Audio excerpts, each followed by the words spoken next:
Bir vaxtlar insan səsi, uşaq gülüşü və kənd həyatının ab-havası olan Kürdili indi Xəzərin qoynunda tənha və susqun qalmış bir adaya çevrilib.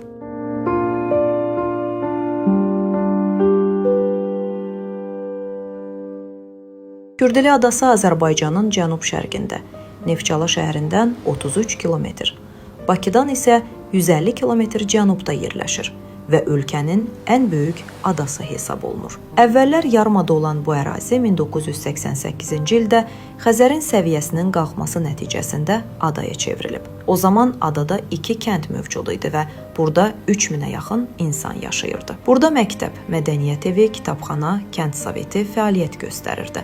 Suyun səviyyəsinin qalxması nəticəsində kəndlərin quru ilə əlaqəsi kəsildi və əhali evakuasiya edildi. İnsanların çoxu yeni yaşayış yerlərinə köçürülsə də, bəziləri adanı tərk etmək istəmədi. Ada tamamilə boşaldıqdan sonra isə Kürdilidə yalnız bir nəfər, Vitali Prunin yaşayırdı.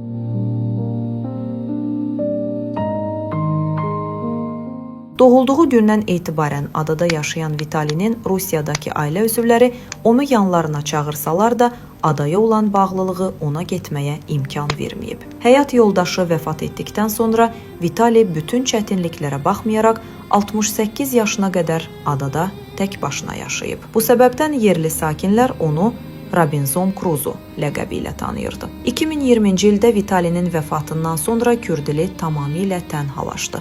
Hazırda Qızılağac Dövlət Təbiət Qoruğunun tərkibinə daxil olan ada vəhşi atların məskəninə çevrilib. Bugün Kürdili təbiətin gözəl bir güşəsi olmaqla yanaşı, həm də unudulmuş bir insan hekayəsinin simvolu kimi yadda qalır.